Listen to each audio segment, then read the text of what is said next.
Hi சகோஸ், எல்லாருக்கும் வணக்கம். இந்த கதையின் மூலம் உங்களோடு இணைவது நான் மஹி. இப்போ வாங்க கதைக்குள்ளே போகலாம். நித்யாவின் உலகம் முழுவதுமாக தேர்வுகளால் சூழப்பட்டிருந்தது. அவளுக்கு இன்னும் 3 நாட்களில் முக்கியமான தேர்வு. இந்த 3 நாட்களும் முழுவதுமாக படிப்பில் கவனம் செலுத்த வேண்டும். அது அவளது கனவு. அதை சாதிக்க வேண்டியது வருணின் கடமை. அன்று இரவு 10 மணி. மௌனமான வீடு, மெதுவாக வீசும் குளிர்ந்த காற்று. ஆனால் அந்த அழகான அமைதியுடன் கூடிய இரவு நித்யாவிற்கு மட்டும் இல்லை. நித்யா புத்தகத்திற்குள் அடங்கி ஒரு கண்ணாடியை அணிந்து கொண்டவாறு புத்தகங்களை கவனமாக படித்து கொண்டிருந்தாள். நித்யாவின் மெல்லிய கூந்தல் அவள் கன்னங்களை தடவி கொண்டிருக்க, நித்யாவின் கண்கள் புத்தகத்தில் உறுத்திருந்தது. அவள் அப்படியே கவனமாக எழுதி கொண்டிருக்க, அந்த அறையின் கதவு மெதுவாக திறந்தது. வருண் உள்ளே நுழைந்தான். காதல் நிறைந்த பார்வையுடன் தனக்கு மட்டுமே உருவான ஒரு உலகமாயிருக்கும் நித்யாவை பார்த்தான். இது அவன் முதல் முறையாக அவளை கண்ணாடியுடன் பார்க்கும் தருணம். அவன் பார்வை நித்யாவை மட்டுமே நோக்கியது. கண்ணாடியின் மறுபுறம் அவளது அழகான கண்கள். அவன் இதுவரை அவளை கண்ணாடியுடன் பார்த்ததில்லை. வருண் மெதுவாக நித்யாவின் அருகே சென்றான். பொண்டாட்டி என்று வருண் நித்யாவை அழைக்க, என்ன வருண், சொல்லுங்க என்று தன் கண்களை புத்தகத்திலிருந்து விலக்காமல் எழுதி கொண்டவாறே வருணிடம் பேசினாள். ஏண்டி, நம்ம 2 பேரும் லவ் பண்ணி தானே கல்யாணம் பண்ணோம். நமக்கு கல்யாணம் ஆகி ஒரு 5 மாதம் ஆயிருக்குமா? இவ்வளோ நாள் என்கிட்ட இருந்து ஏதாவது மறைச்சிருக்கியா நீ என்று வருண் நித்யாவிடம் கேட்க, நித்யா அந்த புத்தகத்திலிருந்து தலையை தூக்கி வருணை பார்த்தாள். வருண், என்னாச்சு உங்களுக்கு? ஏன் திடீர்னு இப்போ இந்த கேள்வி கேட்குறீங்க? சொல்றி, என்கிட்ட ஏதாவது மறைச்சிருக்கியா? என்னங்க, நான் உங்ககிட்ட என்ன மறைக்க போகிறேன்? என் லைஃப்பில் நடக்கிற எல்லா விஷயத்தையும் உங்கள் கூட நான் ஷேர் பண்ணிட்டு தானே இருக்கேன். இவ்வளோ ஏன், நேற்று கூட எங்கள் காலேஜ் சீனியர் ஒரு பையன் எனக்கு கல்யாணம் ஆச்சுன்னு தெரியாமல் என்கிட்ட வந்து ப்ரப்போஸ் பண்ணானே, அதை கூட உங்ககிட்ட சொன்னேன்ல. நான் என்ன உங்ககிட்ட மறைக்க போகிறேன்? நீ கண்ணாடிலாம் போடுவேன்னு ஒரு நாள் கூட சொன்னதே இல்லை. ஐயோ வருண், இதை கேட்குறீங்களா? அது நான் படிக்கும்போது மட்டும் கண்ணாடி போடுவேன். ஏங்க, இது ஒரு விஷயம்னு இவ்வளோ சீரியஸாக கேட்டுட்ருக்கீங்க? நித்யா, இந்த கண்ணாடியில் ரொம்ப அழகாக இருக்க என்று வருண் கூற, நித்யா சற்று வைக்கப்பட்டவாறு சிரித்தாள். நீ என்னடி இப்படி இருக்க? இந்த கண்ணாடியோடு ஒன்று பார்க்கும்போது அவ்வளோ க்யூட்டாக அழகாக இருக்கடி. ஏதோ குட்டி பாப்பா மாதிரி இருக்க, குழந்தை மாதிரி இருக்கடி. உன்னை பார்த்துட்டே இருக்கணும்னு தோணுது. வருண், சும்மா இருங்க, கிண்டல் பண்ணாதீங்க என்று கூறியபடி மீண்டும் அவள் புத்தகத்தில் கவனம் செலுத்த, அப்போது வருண் அவன் கைகளால் நித்யாவின் முகத்தை பிடித்து அவள் முகத்தை சற்று மேலே தூக்கியபடி வருணை பார்க்க வைத்தான். வருண், என்ன? நித்யா ரொம்ப அழகா இருக்கடி. வருண், என்னாச்சு உங்களுக்கு? ஏன் திடீர்னு அஸ்கிலெல்லாம் பேசுகிறீங்க? என்ன, அஸ்கிலையா பேசுகிறேன்? ஆமாம், ஏன் தெரிலடி, உன்னை பார்க்கும்போதெல்லாம் என் வாய்ஸ் அப்படி மாறிடுது. வருண், நான் படிக்கணும் என்று நித்யா கூற, வருணும் நித்யாவின் முகத்திலிருந்து தன் கையை விடுவித்தான். நித்யா, நீ படி. சரி, ஆனால் நீங்கள் ஏன் என்னையே பார்த்துட்ருக்கீங்க? நீ படிக்கணும்னா படிடி, எனக்கு உன்னை பார்த்துட்டே இருக்கணும். வருண், என்ன இது? நேற்று தானே சொன்னீங்க. இங்கே பாருடி, நீ படி, எனக்கு எதுவுமே வேணாம். எனக்கு உன்னை ரசிச்சிட்டே இருந்தால் மட்டும் போதும். நீ படி, நான் உன்னை பார்த்துட்டே இருக்கேன் என்று வருண் கூற, நித்யாவும் வருணை பார்த்து சிரித்து விட்டு அவள் புத்தகங்களில் மூழ்கத் தொடங்கினாள். சிறிது நேரம் நித்யா படித்து கொண்டிருக்க அவள் எதிரே வருண் கண்ணிமைக்காமல் நித்யாவை மட்டுமே பார்த்து கொண்டிருந்தான். வருணின் பார்வை நித்யாவின் இதயத்தை வேகமாக துடிக்க செய்தது. சட்டென்று அவள் புத்தகத்தை மூடி வைத்துவிட்டு, வருண், என்னங்க நீங்க என்னை இப்படி பார்த்துட்டே இருந்தா என்னால் படிக்கவே முடியல. ஏண்டி, நான் உங்ககிட்ட ஏதாவது பேசினேனா? உன்னை தொட்டனா? பார்த்துட்டு தாண்டி இருக்கேன். உனக்கு என்ன பிரச்சனை? என்னங்க, எனக்கு ஒரு மாதிரி இருக்கு. சரி, வேணும்னா எனக்கு கொஞ்ச நேரம் கிஸ் பண்ணிக்கோங்க. இல்லடி, வேணாம். வருண், எதுக்கு? என்னன்னு தெரியலடி, உன்னை இந்த கண்ணாடியோட பார்க்கும்போது எனக்கு உங்கள ரொமான்ஸ் பண்ணணுன்னே தோணலை. உன்னை ரசிச்சிட்டே இருக்கணும்னு தான் தோணுது. ஏன்னா நீ ஒரு குட்டி பாப்பா மாதிரி இருக்கடி. உங்களை ரொமான்ஸ் பண்ணணுன்னு எனக்கு தோணவே இல்லை என்று வருண் கூற, நித்யா வருணின் கண்களையே பார்த்து கொண்டிருந்தாள். அப்போது அவள் கண்களில் அணிந்துள்ள அந்த கண்ணாடியை கழட்டிவிட்டு வருணை பார்த்து, வருண், இப்போ கிஸ் பண்ணுங்க. என்ன, கிஸ்ஸா? ஆமாம். ஓகேடி, ஆனால் நான் ஏதாவது கண்ட்ரோல் மீறிட்டேன்னா நீ தான் என்னை ஸ்டாப் பண்ணணும். நீயும் என் கூட சேர்ந்து எதுவும் பண்ணக்கூடாது. ஓகே தானே? ஓகே. அப்போ கிஸ் பண்ணலாமா? பண்ணலாம் என்று கூறியபடி நித்யாவும் சற்றே அவள் கண்களை மூடிக்கொண்டாள். வருண் அவளது கண்களை தன் விரலால் தடவினான். இந்த கண்ணு தாண்டி என்னை போட்டு சாவடிக்குது. வருண், அதுக்கு நீங்கள் எப்படி டார்ச்சல் பண்ணக்கூடாது. பொண்டாட்டி, இது லவ் டார்ச்சல். இன்னும் அதிகமாக டார்ச்சல் பண்ணுவேன் என்று கூறியபடி வருண் தன் விரலால் அவள் உதடுகளை வருடினான். வருண், பொண்டாட்டி, பயப்படாத, கொஞ்ச நேரம் மட்டும்தான் என்று வருண் கூற நித்யாவின் உடல் நடுங்கியது. வருண் மெதுவாக அவளது இடுப்பை பற்றினான். வருணின் கை நித்யாவின் இடையை பிடித்திருக்க மற்றொரு கையால் அவள் முகத்தை பிடித்து அவள் இதழில் ஒரு நீண்ட முத்தத்தை பதித்தான். அப்போது வருண் சட்டென்று நித்யாவின் இதழை விடுவிக்க நித்யாவும் குழப்பத்துடன் வருணை பார்த்து, என்னங்க, என்னாச்சு? அதுக்குள்ளே எடுத்துட்டீங்க? போதுண்டி, இதுக்கு மேலே வேணாம், சத்தியமாக என்னால் முடியாது என்று கூறியபடி அந்த டேபிளில் உள்ள நித்யாவின் கண்ணாடியை எடுத்து அவளுக்கு மாட்டிவிட்டான். ஓகேடி, நீ படி. வருண், வேணும்னா இன்னும் கொஞ்ச நேரம் கிஸ் பண்ணிக்கோங்க. வாயெல்லாம் உடைச்சிருவேன், ஒழுங்கா படி என்று கூறியபடி தன் உணர்வுகளை அடக்கிக் கொண்டு நித்யாவின் நெற்றியில் ஒரு முத்தம் வைத்துவிட்டு அங்கிருந்து வெளியே சென்று விட்டான் வருண். நித்யாவும் வருணை பார்த்து சிரித்துவிட்டு தன் புத்தகங்களை எடுத்து அவள் தேர்வுக்காக படிக்க ஆரம்பித்தாள். இப்படி நாட்கள் செல்ல ஆரம்பித்தது. அன்று ஒரு நாள் அதிகாலை 4 மணி அளவில் நித்யா தனது அறையில் புத்தகங்களை எடுத்து வைத்து படித்து கொண்டிருக்க அப்போது நித்யாவின் அருகே வந்த வருண் நித்யாவை அழைத்தான். அவள் மெதுவாக தலையை தூக்கி பார்க்க வருணின் கையில் 2 காப்பி கோப்பைகள் இருந்தது. நித்யா சிரித்துவிட்டு அந்த காஃபியை வாங்கி கொண்டாள். வருண், என்ன இது? நீங்கள் எதுக்கு காஃபிலாம் போடுறீங்க? பின்னாடி 4 மணிக்கு எந்திரிச்சு படிக்கிற, கொஞ்சம் எனர்ஜெட்டிக்காக இருக்கணும்ல, அதான். சரி, ஓகே. அந்த கப் யாருக்கு? எனக்கு தான். வருண், என்ன இது? நீங்கள் போய் தூங்குங்க, நான் படிச்சுக்கிறேன். இல்லடி, நான் இருக்கேன், நீ படி. என்னங்க நீங்கள் நைட் 2 மணி வரைக்கும் என் கூட தான் முழிச்சிட்டு இருந்தீங்க. இப்போது என் கூடயே 4 மணிக்கு எந்திரிச்சிட்டிங்க. இப்படி இருந்தால் உடம்புக்கு என்ன ஆகும்? நீங்கள் போய் தூங்குங்க. அதெல்லாம் ஒன்றும் ஆகாது. என் பொண்டாட்டி இங்கே டென்ஷனாக படிச்சுட்டு இருக்கும்போது எனக்கு மட்டும் எப்படி நிம்மதியாக தூக்கம் வரும்? நான் இருக்கேன், நீ படி என்று வருண் கூற நித்யாவும் வருணை பார்த்து அழகாக சிரித்தாள்.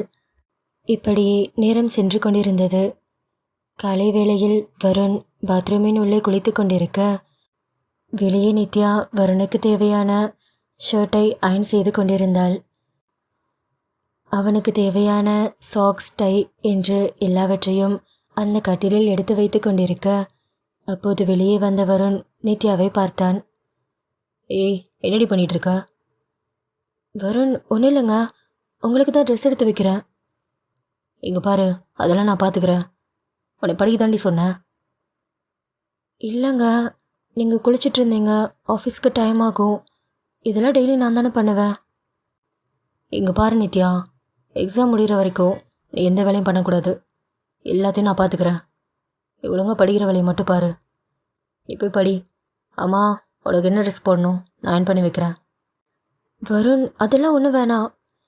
இங்கே பாரு, நீ போய் படி, எல்லாத்தையும் நான் பார்த்துக்கிறேன் என்று வருணும் நித்யாவை பார்த்து கூறினான். நித்யா அந்த நாள் தேர்வுக்காக படித்து கொண்டிருக்க, வருண் அவனுடைய வேலைகள் மட்டுமல்லாமல் நித்யாவிற்கு தேவையான வேலைகளையும் எடுத்து பார்த்து கொண்டிருந்தான். அதை நித்யாவும் கவனித்து கொண்டிருந்தாள். வருணின் மேல் இன்னும் அவளுக்கு காதல் அதிகமானது.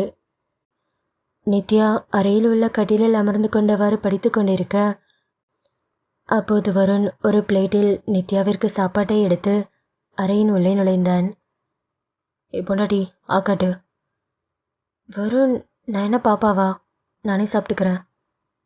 இங்கே பாரு, நீ பாப்பா தான். நான் எத்தனை டைம் சொல்லியிருக்கேன், நீ ஒழுங்கா படி, நான் ஊட்டி வர்றேன் என்று வருணும் நித்யாவிற்கு அந்த சாதத்தை ஊட்டிவிட, நித்யாவும் ஒரு குழந்தை போல சாப்பிட்டு கொண்டே தேர்வுக்கு படித்து கொண்டிருந்தாள். வெளியே பார்வதியும் வருண் மற்றும் நித்யாவை கண்டு சந்தோஷத்தில் சிரித்து கொண்டிருக்க, அப்போது பார்வதியின் கணவர் அவர் அருகே வந்து, என்ன பார்வதி, என்ன பார்த்துட்ருக்க? ஒன்றும் இல்லைங்க, அங்கே பாருங்க. வருண் நித்யாவை ஒரு குழந்தை மாதிரி பார்த்துக்கிறான்ல. அவளுக்கு எக்ஸாம்னு தெரிஞ்சதுலேருந்து அவளை ஒரு வேலை கூட பண்ண விடுறதில்ல. எல்லாத்தையும் வருண் தான் பார்த்துக்கிறான். இவங்க ரெண்டு பேர்த்தையும் இந்த மாதிரி பார்க்கும்போது மனசுக்கே சந்தோஷமாக இருக்குது. என் கண்ணே பற்றும் போல இருக்குது. என் மகனுக்கும் மருமகளுக்கும் சுற்றி போடணும் என்று பார்வதி கூற, மாணிக்கம் மற்றும் பார்வதி இருவரும் அவர்களை பார்த்து சந்தோஷப்பட்டனர். வருண் நித்யாவை கல்லூரிக்கு அழைத்து செல்ல, வருணின் பின்னால் அந்த பைக்கில் அமர்ந்து கொண்டவாறு நித்யா தன் புத்தகத்தை வைத்து படித்து கொண்டிருந்தாள். கல்லூரி வாசலின் முன்பாக வருணின் பைக் நிற்க, நித்யாவும் பைக்கை விட்டு இறங்கினாள். ஓகே வருண், பாய். ஏய், இங்கே பாருடி, இப்போ எதுக்கு இவ்வளோ டென்ஷனாக இருக்க? ஒரு டென்ஷனும் இல்லை, ரிலாக்ஸாக போய் எழுது, ஓகேவா? சரிங்க. ஆமாம், எல்லாம் எடுத்து வச்சுக்கிட்டேல, ஹால் டிக்கெட், எக்ஸ்ட்ரா பென் எல்லாமே இருக்குல்ல. ஏய், ஐடி கார்டு எடுத்தியாடி என்று வருண் ஆரவாரமாக நித்யாவிடம் கேட்டுக்கொண்டிருக்க, நித்யா கண்ணிமைக்காமல் வருணையை பார்த்து கொண்டிருந்தாள். ஏய், என்னடி ஆச்சு உனக்கு? எதுக்கு அப்படி பார்க்குற? வருண், நீங்கள் இப்படி பேசுகிறதெல்லாம் பார்த்தா எனக்கு ஒரு 5 வருஷம் கம்மியான மாதிரியே ஃபீல் ஆகுது. என்னடி உளர்ற? நான் உளரல, நிஜமாக தான் சொல்கிறேன். 10th பப்ளிக் எக்ஸாம் அப்போது இதே மாதிரி தான் ரொம்ப டென்ஷனாக கிளம்புவேன். அப்போ அம்மா தான் என்னை எந்த வேலையும் பார்க்க விட மாட்டாங்க. நான் படிக்கணும்னு எல்லா வேலையும் அவங்களே பார்த்துப்பாங்க. அப்புறம் காலையில் எனக்கு சாப்பாடு கூட ஊட்டி விடுவாங்க. நானும் அவங்கக்கிட்ட ஆவாங்கிட்டே படிச்சிட்ருப்பேன். காலையில் நீங்கள் பண்ணீங்களே அதே மாதிரி. வேகமாக வேனில் ஏறும்போது இப்படி தான் லாஸ்ட் மினிட்டில் வந்து எல்லாத்தையும் கரெக்டாக எடுத்து வச்சுக்கிட்டேன்னு ஒரு டைம் ஞாபகப்படுத்துவாங்க. அது எல்லாமே நீங்களும் பண்ணுறீங்க. வருண், உங்கள் கூட இருக்கும்போது நான் ஒரு குழந்தை மாதிரி தான் ஃபீல் பண்ணுறேன்.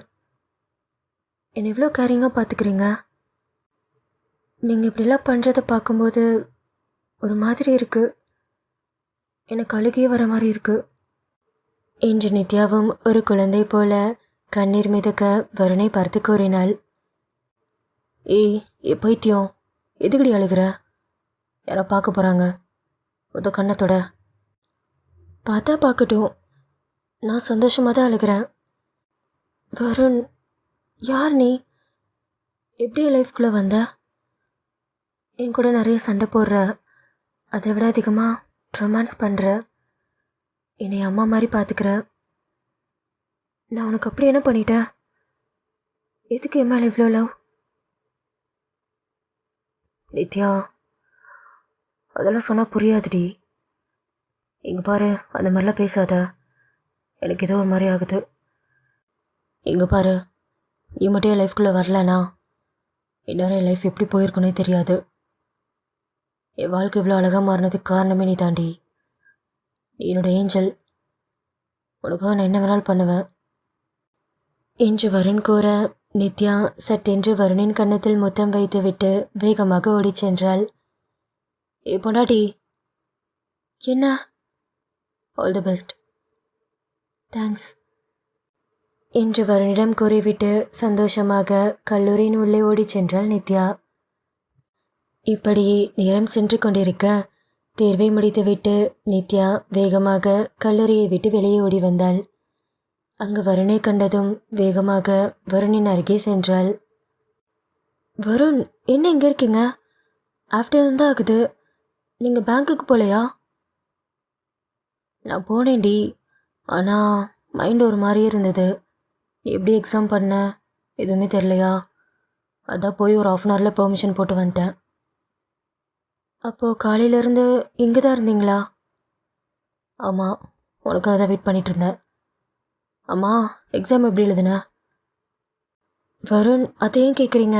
சூப்பராக எழுதியிருக்கேன். எல்லா கொஸ்டினுக்கும் ஆன்சர் பண்ணிட்டேன். நீங்கள் சொன்ன நிறைய கொஸ்டின்ஸ் வந்திருந்தது. அப்பா, ஒரு வழியாக எக்ஸாம் முடிஞ்சுச்சு என்று நித்யா சந்தோஷத்தில் கூற, வருணும் நித்யாவை பார்த்து சிரித்து விட்டு, லூசு, ஒரு எக்ஸாம் தானடி முடிஞ்சிருக்கு, இன்னும் 8 இருக்கு. வருண், அதெல்லாம் இப்போ பார்த்துக்கலாம். நான் ரொம்ப ஹாப்பியாக இருக்கேன். என்னை எங்கேயாச்சும் வெளியே கூட்டிகிட்டு போகிறீங்களா? லஞ்ச் சாப்பிட்லாமா?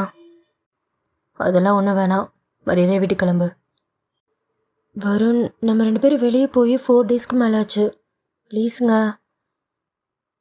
அதெல்லாம் முடியாதுடி. எக்ஸாம் முடிகிற வரைக்கும் எங்கேயும் போகக்கூடாது.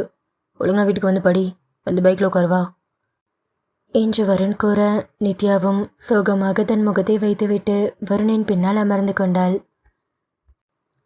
இப்படியே நாட்கள் செல்ல ஆரம்பித்தது. நித்யா தேர்வுக்கு படித்து கொண்டிருக்கும்போது வருண் நித்யாவிற்கு உதவியாக இருந்தான்.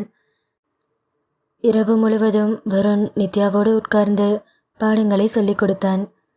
அவள் விழித்திருந்தாலும் அவள் கண்களில் மட்டும் தூக்கம் வந்து விட்டது. நித்யா சற்று சோர்வாக கண்கள் சொருக அதை கவனித்த வருணும், பொண்டாட்டி, என்னடியாச்சு? வருண், எனக்கு தூக்கம் வருது. என்ன தூக்கம் வருதா? இன்னும் கொஞ்சம் தாண்டி இருக்கு. வருண், ப்ளீஸுங்க, சத்தியமாக என்னால் முடியல. சரி, ஓகே, தூங்கு. வருண், நிஜமாவா? நீங்கள் என்னை தூங்க விட மாட்டீங்கன்னு நினச்சேன். இங்கே பாருடி, எக்ஸாமுக்கு படிக்கணும் தான், அதுக்குன்னு தூக்கத்துக்கு எடுத்து படிக்கணும்னு எதுவும் தேவையில்ல. நல்லா தூங்கினாதான் எனர்ஜெட்டிக்காக படிக்க முடியும். எக்ஸாம் எவ்வளோ முக்கியமோ அதே மாதிரி தூக்கம் முக்கியம். புரியுதாடி? வருண், இன்னைக்கு ஒரு நாள் உங்களை ஹக் பண்ணி தூங்கிக்கவா? என்ன, ஹக் பண்ணுமா? அதெல்லாம் வேணாம். வருண், ப்ளீஸுங்க, ஜஸ்ட் ஹக் மட்டும் பண்ணிக்கிறேன். உங்களை ரொம்ப மிஸ் பண்ணுற மாதிரி இருக்கு. ஓகேடி, ஆனால் கொஞ்சம் டிஸ்டன்ஸ் விட்டு பண்ணிக்கோ என்று வருண் கூற, நித்யா வருணை பார்த்து சிரித்துவிட்டு அவனை இறுக்கி அணைத்தபடி அவன் மார்பில் தலை வைத்து படுத்து கொண்டாள். இப்படியே நித்யாவின் இறுதி ஆண்டின் தேர்வின் நாட்கள் சென்று கொண்டிருந்தது. ஒரு நாள் இரவு வேளையில் வருண் நித்யாவிற்கு சில நோட்ஸ்களை எழுதி கொடுத்து முக்கியமான பாயிண்ட்களை அவளை படிக்க வைத்தான். வருண், போதுங்க, மொத்தத்தையும் ஒரே நாளில் படிக்க முடியாது. ஏண்டி, இது கூட படிக்க முடியாதா? ஒழுங்கா படி. வருண், நாளை கொஞ்சம் படிச்சுக்கிறேனே. அதெல்லாம் முடியாது, இப்போயே படி. ஆனால் வருண், எனக்கு எக்ஸாம் ஸ்டார்ட் ஆனதுலேருந்து நான் பார்க்குறேன், வீட்டுக்கு வந்தால் புருஷன் மாதிரியே நடந்துக்க மாட்டேங்கிறீங்க. ஏதோ உங்ககிட்ட இருக்கும்போது டியூஷன் மாஸ்டர்கிட்ட இருக்கிற மாதிரி இருக்குது. அப்படியே வச்சுக்கோ, ஒழுங்கா படி என்று வருண் கூற, நித்யாவும் சற்று சலிப்புடன் அவள் புத்தகத்தை எடுத்துக்கொண்டு படிக்க ஆரம்பித்தாள். வருணும் நித்யாவின் அருகே அமர்ந்து கொண்டவாறு அவள் பாடத்தில் வரும் சந்தேகங்களை தெளிவுபடுத்தி கொண்டிருந்தான். ஏய், எவ்வளோ நேரண்டி இன்னுமா அந்த சம் போட்டு முடிக்கிற? வருண், நான் எல்லா மெத்தடும் ட்ரை பண்ணி பார்த்துட்டேன், ஆன்சரே வரமாட்டேங்குது. அது எப்படிடி வராமல் இருக்கும்? வருண், இந்த சம் எனக்கு சுத்தமாக வரல. நான் வேணும்னா நாளைக்கு படிச்சுக்கிறேனே, அதான் நாளைக்கு ஒரு நாள் லீவ் இருக்குல்ல. அதெல்லாம் முடியாது, இப்பே பண்ணு. இதை போட்டு முடிச்சு என்கிட்ட ஆன்சர் காட்டினதுக்கப்புறம் தான் நீ தூங்கணும். வருண், என்னங்க நீங்கள் எவ்வளோ ஸ்ட்ரிக்டாக இருக்கீங்க? அதெல்லாம் அப்படிதான், சீக்கிரம் பண்ணு என்று வருண் கோரிவிட்டு அவன் மொபைல் ஃபோனில் எதையோ ஸ்க்ரோல் செய்து கொண்டிருக்க, அப்போது நித்யா வருணுக்கு தெரியாமல் அவள் புத்தகத்தை பார்த்து சற்று காப்பி அடித்து கொண்டிருந்தாள். வருண், முடிச்சிட்டேன், எங்கே பாருங்க, கரெக்டாக ஆன்சர் வந்துருச்சு. அப்படியா, எங்கே கொடு என்று வருணும் அதை வாங்கி சோதனை செய்ய, ஆமாம், நிஜமா நீ தான் போட்டியா? ஆமாங்க, நான் தான் பண்ணேன். ஃப்ராடு, எங்கிட்டையும் ஃப்ராடு வேலை காட்டுறியா? இல்லைங்க, நிஜமா நான் தான். ஏய், வாயெல்லாம் உடைச்சிருவேன். ஒழுங்கா என் கண்ணு முன்னாடி அகைன் போட்டு காட்டு என்று வருண் சற்று டென்ஷனாக கூற, நித்யாவும் பாவமாக தன் முகத்தை வைத்துவிட்டு மீண்டும் அதை சால்வ் செய்ய ஆரம்பித்தாள். அவள் சற்று குனிந்தபடி அந்த புத்தகத்தில் எதையோ எழுதி கொண்டிருக்க, அப்போது வருணின் பார்வை அவளது சுடிதாரின் கழுத்து பகுதியில் சென்றது. நித்யாவின் மென்மையான அவள் மார்பு பகுதியில் வேர்வை துளிகள் வழிந்து கொண்டிருக்க, அதன் அழகை எச்சில் விளங்கியபடி ரசித்து கொண்டிருந்தான் வருண். வருண் சற்றும் கண்ணிமைக்காமல் அதை பார்த்து ரசித்து கொண்டிருக்க, அப்போது நித்யா அதை கவனித்தாள். திருட்டு பயலே, எங்கே பார்த்துட்ருக்க? இல்லையே, நான் எதுவும் பார்க்கலையே என்று வருணும் சற்று சமாளித்து கொண்டிருக்க, நித்யா வருணை பார்த்து சிரித்தாள். வருண், நடிக்காதீங்க, நீங்கள் பார்த்ததை நான் பார்த்தேன். நான் எதுவும் பார்க்கலடி, நான் சும்மா கேஷுவலாக தான் பார்த்தேன் என்று வருண் மீண்டும் சமாளிக்க, அப்போது நித்யா வருணிடம் நெருங்கி, வருண், என்னாச்சு? உங்களால் கண்ட்ரோல் பண்ண முடியலையா? உனக்கு என்னடி பிரச்சனை? கொஞ்ச நேரம் சும்மா இருக்கியா? ஆமாம், உங்களுக்கே இப்படி வேர்க்குது? அதெல்லாம் ஒன்றும் இல்லடி. என்னங்க, உங்கள் உடம்பு இவ்வளோ சூடாக இருக்கு? இந்த குளிர்லையும் நீங்கள் இவ்வளோ சூடாக இருக்கீங்க?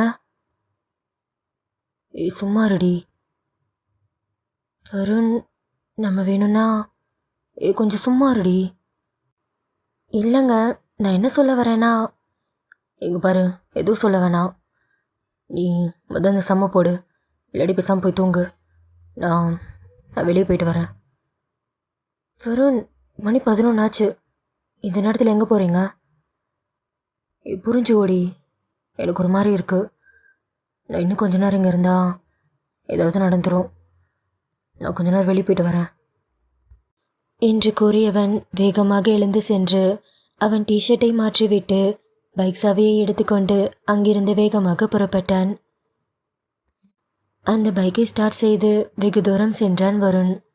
ஒரு இடத்தில் அந்த பைக்கை நிறுத்திவிட்டு அவன் தன் பைக்கில் அமர்ந்தவாறு ஏதோ புலம்பிக் கொண்டிருந்தான். டே வருண், என்னடா ஆச்சு உனக்கு? ஏன்டா இப்படி இருக்க? ஒரு 1 வீக் கூட உன்னால் கண்ட்ரோல் பண்ண முடியாதா?